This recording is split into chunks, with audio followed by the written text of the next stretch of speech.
जय श्री हरि, जय श्री कृष्ण। श्रीमद् भगवद गीता अध्याय 13। उसके उपरांत श्री कृष्ण भगवान फिर बोले, हे अर्जुन, यह शरीर क्षेत्र है ऐसे कहा जाता है, और इसको जो जानता है उसको क्षेत्रज्ञ ऐसा उनके तत्व को जानने वाला ज्ञानी जन कहते हैं। और हे अर्जुन, तू सब क्षेत्रों में क्षेत्रज्ञ अर्थात जीवात्मा को भी मेरे को ही जान,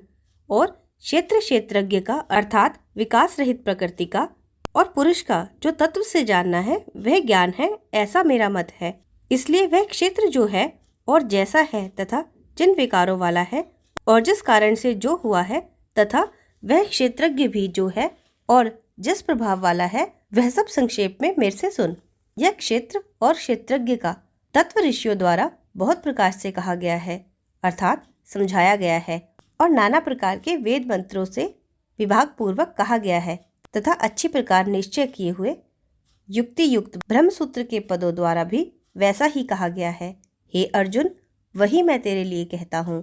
कि 5 महाभूत अर्थात आकाश, वायु, अग्नि, जल और पृथ्वी का सूक्ष्म भाव अहंकार, बुद्धि और मूल प्रकृति अर्थात त्रिगुणमयी माया भी तथा 10 इंद्रियां अर्थात श्रोता, त्वचा, नेत्र, रसना और घ्राण एवं वाग, हस्त, पाद, उपस्थ और गुदा, एक मन और 5 इंद्रियों के विषय अर्थात शब्द, स्पर्श, रूप, रस और गंध तथा इच्छा, द्वेष, सुख, दुख और स्थूल देह का पिंड एवं चेतना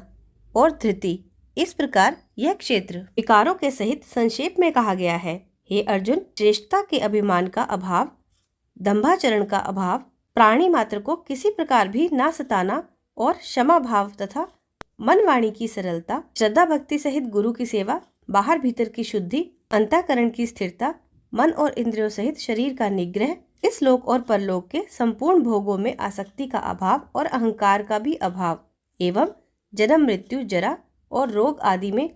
दुख दोषों का बारंबार विचार करना, पुत्र, स्त्री, घर, धनादि आसक्ति का अभाव और ममता का ना होना तथा प्रिय अप्रिय की प्राप्ति में सदा ही चित्त का सम रहना अर्थात मन के अनुकूल तथा प्रतिकूल प्राप्त होने पर हर्ष, शोकादि विकारों का ना होना, मुझ परमेश्वर में एक ही भाव से स्थिति रूप ध्यान योग के द्वारा अव्यभिचारिणी भक्ति तथा एकांत और शुद्ध देश में रहने का स्वभाव, और विषयासक्त मनुष्यों के समुदाय में प्रेम का ना होना, अध्यात्म ज्ञान में नित्य स्थिति और तत्व ज्ञान के अर्थ रूप परमात्मा को सर्वत्र देखना, यह सब तो ज्ञान है और इससे विपरीत है अज्ञान। वो ऐसे कहा गया है, हे अर्जुन, जो जानने के योग्य है तथा जिनको जानकर मनुष्य परमानंद को प्राप्त होता है उसको अच्छी प्रकार कहूँगा। वह आदि रहित पर ब्रह्म अकथनीय होने से सत कहा जाता है और ना असत ही कहा जाता है, परंतु वह सब ओर से हाथ पैर वाला एवं सब ओर से नेत्र, सिर और मुख वाला तथा सब ओर से श्रोत वाला है, और संपूर्ण इंद्रियों के विषयों को जानने वाला है, और गुणों से अतीत हुआ भी अपने योग माया से सबको धारण पोषण करने वाला और गुणों को भोगने वाला है, तथा वह परमात्मा चराचर सब भूतों के बाहर भीतर परिपूर्ण है, और चर अचर रूप भी वही है, और वह सूक्ष्म होने से अभिज्ञ है तथा अति समीप में और दूर में भी स्थित वही है, और वह विभाग रहित एक रूप से आकाश के सदृश परिपूर्ण हुआ भी चराचर संपूर्ण भूतों में पृथक पृथक के सदृश स्थित प्रतीत होता है, तथा वह जानने योग्य परमात्मा विष्णु रूप से भूतों को धारण पोषण करने वाला और रुद्र रूप से संहार करने वाला तथा ब्रह्म रूप से सबका उत्पन्न करने वाला है। वह ब्रह्म ज्योतियों का भी ज्योति एवं माया से अति परे कहा जाता है, तथा वह परमात्मा बोध स्वरूप और जानने के योग्य एवं तत्व ज्ञान से प्राप्त होने वाला और सबके हृदय में स्थित है। हे अर्जुन, इस प्रकार क्षेत्र तथा ज्ञान और जानने योग्य परमात्मा का स्वरूप संक्षेप में कहा गया। इसको तत्व से जानकर मेरा भक्त मेरे स्वरूप को प्राप्त होता है। हे अर्जुन, प्रकृति अर्थात त्रिगुणमयी मेरी माया और जीवात्मा अर्थात क्षेत्रज्ञ, इन दोनों को तू ही अनादि जान, और राग द्वेषादि विकारों को तथा त्रिगुणात्मक संपूर्ण पदार्थों को भी प्रकृति से ही उत्पन्न हुए जान, क्योंकि कार्य और करण के उत्पन्न करने हेतु प्रकृति कही जाती है, और जीवात्मा सुख दुखों के भोक्तापन में अर्थात भोगने में हेतु कहा जाता है। परंतु प्रकृति में स्थित हुआ ही पुरुष प्रकृति से उत्पन्न हुए त्रिगुणात्मक सब पदार्थों को भोगता है, और इन गुणों का संग ही इस जीवात्मा के अच्छी बुरी योनियों में जन्म लेने में कारण है। वास्तव में तो यह पुरुष इस देह में स्थित हुआ भी पर अर्थात त्रिगुणमयी माया से सर्वथा अतीत ही है। केवल साक्षी होने से और यथार्थ सम्मति देने वाला होने से अनुमंता एवं सबको धारण करने वाला होने से भर्ता, जीवन रूप से भोक्ता तथा ब्रह्मादिकों का भी स्वामी होने से महेश्वर और शुद्ध सच्चिदानंद घन होने से परमात्मा, ऐसा कहा गया है। इस प्रकार पुरुष को और गुणों के सहित तत्व से जानता है, वह सब प्रकार से वर्तता हुआ भी फिर नहीं जन्मता है, अर्थात पुनर्जन्म को प्राप्त नहीं होता है। हे अर्जुन, उस परम पुरुष परमात्मा को कितने ही मनुष्य तो शुद्ध हुई सूक्ष्म बुद्धि से ध्यान के द्वारा हृदय में देखते हैं तथा अन्य कितने ही ज्ञान योग के द्वारा देखते हैं और अपर कितने ही निष्काम कर्म योग के द्वारा देखते हैं, परंतु इनसे दूसरे अर्थात जो मंद बुद्धि वाले पुरुष हैं, वे स्वयं इस प्रकार ना जानते हुए दूसरों से अर्थात तत्व के जानने वाले पुरुषों से सुनकर ही उपासना करते हैं,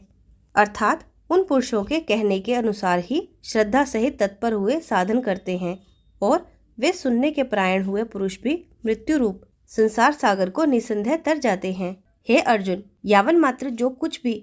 स्थावर जंगम वस्तु उत्पन्न होती है, वह संपूर्ण को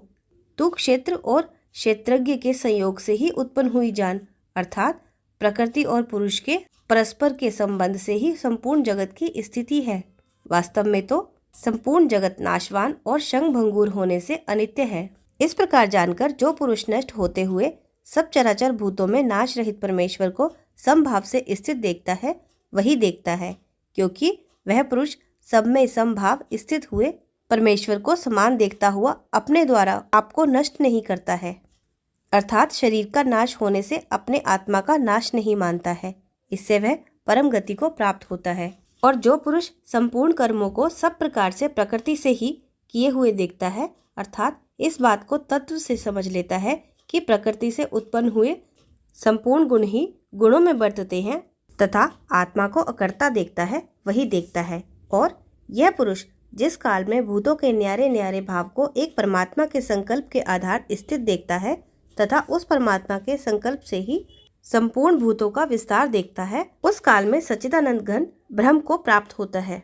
हे अर्जुन, अनादि होने से और गुणातीत होने से यह अविनाशी परमात्मा शरीर में स्थित हुआ भी वास्तव में ना करता है और ना लिपायमान होता है। जिस प्रकार सर्वत्र व्याप्त हुआ भी आकाश सूक्ष्म होने के कारण लिपायमान नहीं होता है, वैसे ही सर्वत्र देह में स्थित हुआ भी आत्मा गुणातीत होने के कारण देह के गुणों से लिपायमान नहीं होता। हे अर्जुन, जिस प्रकार एक ही सूर्य इस संपूर्ण ब्रह्मांड को प्रकाशित करता है, उसी प्रकार एक ही आत्मा संपूर्ण क्षेत्र को प्रकाशित करता है, अर्थात नित्य बोध स्वरूप एक आत्मा की ही सत्ता संपूर्ण जड़ वर्ग प्रकाशित होता है। इस प्रकार क्षेत्र और क्षेत्रज्ञ के भेद को तथा विकास रहित प्रकृति से छूटने के उपाय को जो पुरुष ज्ञान नेत्रों द्वारा तत्व से जानते हैं, वे महात्मा जन पर ब्रह्म परमात्मा को प्राप्त होते हैं। इति श्रीमद् भगवद रूपी उपनिषद एवं ब्रह्म विद्या तथा योग शास्त्र विषयक श्री कृष्ण और अर्जुन के संवाद में क्षेत्र क्षेत्रज्ञ विभाग योग नामक 13वां अध्याय संपूर्ण।